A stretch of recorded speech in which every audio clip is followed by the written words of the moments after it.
Bismillahirrahmanirrahim. Hudaý Taala aýdypdyr: "Auzu billahi mineşşeytanirracim. Ve likulli ummetin ja'alna mansakan liyezkuru ismallahi ala ma razaqahum min bahimatil en'am." Ey ümmeti İslam edipdir Allah Taala. Siz bir zady hazine daqamda 7 bölüp bir diýäni, 7 bölüp bir sagary, ya her bir wajyp bolýan adam bir dawar samak çalýa, bir özüňizden şeýle bakadimen, bir özüňiz Hudaý üçin malyňyzy feda etýän bakadimen, awallan mer şeýle edipdir Allah Taala. Bir özüň bol ulaqan iş bitiren ýalyk makadime we likulli ummetin ja'alna mansakan. Her bir ummet Hazret Adamdan ta kıyamete çellim damak çalmal etdim dipdir. Ala ma razaqahum min bahimatil anam. İnsan öz eli bilen Hudaýyň rezaýaty üçin şu damarlan qırmaly wezifesi var. Hudaý üçin ýaşamaly. Näme boldy? İnsan öz eli bilen ya Rabbim sen rezaýatyň üçin janym feda diýäkamda ştahynyň qırakamda şahraklan boşatmak wezifesi var. Emma bir iş beter qyyn bolansaň, bir işi erkek gerek bolansaň, her kim başarmansaň Hudaý Taala dawaryň damak çaldypdyr. Şu dawaryň damak çalsaň eýne özüň damak çalan ýalyk diýip Hudaý Taalaň ýanyna şehitlik sagaby bardyr. Hazret İbrahim Halilullah çağasynda damak çaldy diýip aýdýanda, gurbanlyk gün faqat şomy hadiyas. Ýok, ey musulman dogan.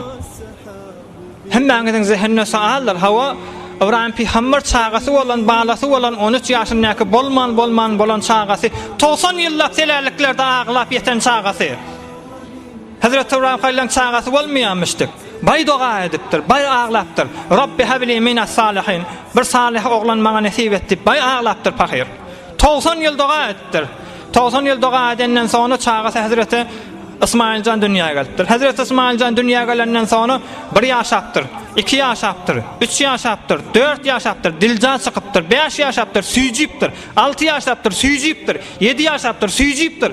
Günbegün zindegisiniň bir gelşigi bolupdyr. Günbegün öýüniň bir çyrasy bolupdyr. Günbegün safraň başyndaky çüýçigi bolupdyr. Zindegisiniň bir erzişli insanyň biri bolup 13 ýaşapdyr. Nagadar Hazreti İbrahim Halilullah arzulary döküpdir. Emma Hudaý Taala bir gecede min diýişine feriştaň wesilesi bilen ilham edip, ey İbrahim Halilullah awfi binadrik. Ýersen çağan gokka kan goýullar damak çalardyň. Bir gün goýullar damak çalyp ýykan, taryban 400 däne sagyr, 300 däne diýe. Taryban 1000 däne de goýuny bir günde damak çalan, şu damak çalanda ýanyndaky adamlar heýran galdy. Ey İbrahim Halilullah sen naga sahy diýdi. O hem senne şu taýda gyzyp barsyňa, ey men çağamda bolsa Hudaý ýoluna damak çalmaly bolsa çalarny diýip aýtdyň, awfi binazrik, nezriňe wafa etdipdir Allah Taala. Feriştani wepdir diýişine. O hem Hazreti İbrahim Halilullah 8-nji gece diýişine girip, 9-nji gece diýişine girip, 10-nji gün hakykaten diýşe diýip eşdişiňiz ýalyk çağasyny damak çaljak bolýar. O Allah Taala da bir dana goçy berip çağasyny nejat berýär. Ey musulman, Hazreti İbrahim Halilullah bu mowzu bolmaklykdan öňçe Hudaý Taalaň rezaýaty ýürümeli, Hudaý Taalaň ýoly ýürümeli, Hudaý Taalaň din we diýanat we Allah Taalaň alqysy ýürümeli. Näme diýse Hudaý Taalaň diýen zady bolmaly bolar. Hudaý Taalaň söýen zady bolmaly bolar. Ýeriň güzünde diýähamda awal 4 kilometrder 4 kilometriň oduň içine özüň zyňmadymy? Nämrut özüne Hudaý diýip beren betbaht. Hazreti İbrahim Halilullah Rabbus semawati wal ardi allati fatarahun ve ana ala zalikum minaş-şahidin. Ýeri bilen asmany yaradan Hudaý diýipdir. Senden Hudaý boljakmy diýipdir Nemrut'a. Hazreti İbrahim Halilullah şeý diýende 4 kilometrder 4 kilometr bir muga atlyda gaçjak bolsa aty bilen bile gawurlyk galsyn diýip taryban 1 aýlap oduny ýüşürtdirler. Leşkerler bilen. Sonra şu odu ýakallaryna 1 hafta ýaşalyp sönmändir şu ot. Näzir odun bolmaly? Näzir tutaşdyrlan ot bolmaly? Hazreti İbrahim Halilullah özün Hudaý ýoluna feda etmekli we bir razy bolan adam, ey musulman dogan. Ondan sonra şumat haja gitýän adamlar şu hajaýynak edýän işleň hemmesi İbrahim Halilullahyň işi dämi? Daş atmak İbrahim Halilullahyň işi dämi? Beytullahyň daşyndan tawaf etmek İbrahim Halilullahyň işi dälmi şolar? Hemmesi İbrahim Halilullahyň işi. Nagat bereketli adam bolýar şol adam zindegisinde. Özüni Hudaý ýoluna feda edipdir. Ondan naşgary çağasyny feda edipdir. Ola kon gurrun bolýar. Näme gurrun? Ey musulman, maňa saňa dersir. Hemişe zindegide Hudaý üçin ýaşamaly bolarsaňam hatda agal. Ha kellen kesmesen kesme. 4 kilometrde 4 kilometr oduň içine özüň atmasaň atma. Hatta gal hemişe zindegide yaşaňda Hudaý diýip yaşamaly bolarsyň. Näme diýip Hudaý üçin yaşajakka derhalike ey musulman, Hudaý Taala aýdypdyr: "Kul hal nunabbiukum bil akhsarina a'mala." Ya Resulallah, öz ummatyna hatman eşitdir diýipdir.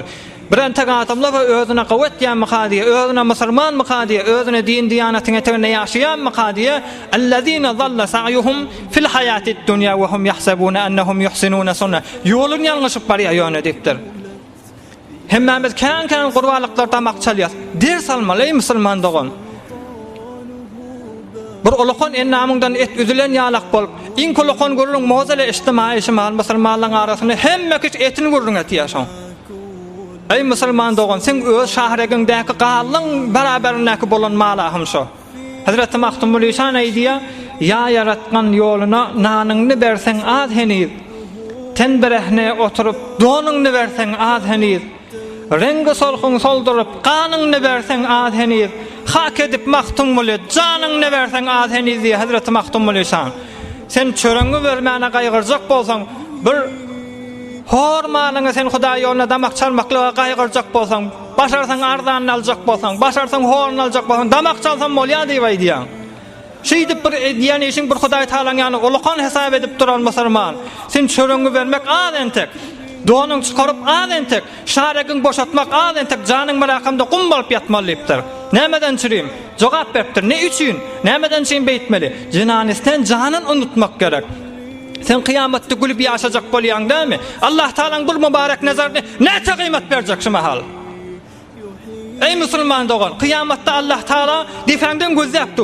Ýoldaşlaryň hemmesi peýgamberler bilen gülüşip keyif edip iýi çuwatyň, şoňa näçe kıymat berjek kıyamatda? Bir anajyk bir hormal, şol olakon ennamyňdan et bitilen ýalak bolup, ay ýene de geldi daby, ay ýene de harys daby diýäkimde Hudaý Taala geplenýär. وَلِكُلِّ أُمَّةٍ جَعَلْنَا مَنْسَكًا لِيَذْكُرُوا اسْمَ اللّٰهِ عَلَى مَا رَزَقَهُمْ مِنْ بَهِيمَةِ الْأَنْعَامِ. Yeketen damak çalanak diýipdir Allah Taala. Geçen ummatlarda damak çalyp gitdi diýipdir. Goýuny diýäňmi, özüni odasyň giden adamlar bar diýipdir Allah Taala. 13 ýaş, 90 ýyllap aglap getiren çagasy, 13 ýyllap bile ýaşakamda ewrenen balasy. Şonu Hudaý üçin damak çalmaklyga razy bolmapdyr. Sen näme diýip bir Hudaý üçin ýaşamaklyga amadegiň ýok? 70 ýylla bizinde sarmaýa guzary edilen insan, sen jennetden bir jagaş yer alyp başarman bir ýawray bol kıyamatda oda düşýän. O da kim? Ahir zaman peýgamberiň haýır dugasyny getirne ýaşap. Derhaliki Allah Taala Kur'an-ı Kerimde aýdypdyr: "Ya ibadiyellezine asrafu ala enfusihim la taqnatu min rahmetillah. Innallaha yaghfiruz zunuba jami'a. Innahu huvel gafurur rahim." Allah Taala bir moga zendegiňde aýan taýyandyr. Cehenneme düşär makadir, umidin uzakamda kamil namit ýaşar makadir.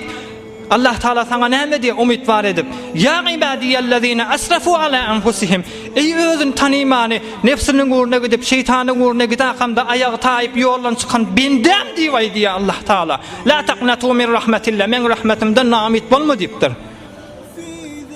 Ey musulman, Hudaý Taala sen günah edende bendem diýip çagyryp duran Hudaýyň kıyamatda şoň rezaýetine ýaşamak şoňa näçe kıymat berjeksen, bir azajak bir malyň gaýgyrmajak bolsaň, keyf edip bir semizräňin bitiklep alakamda Hudaý üçin diýip kesmejek bolsaň, ey barlyk Allah gaýrat edeýliň.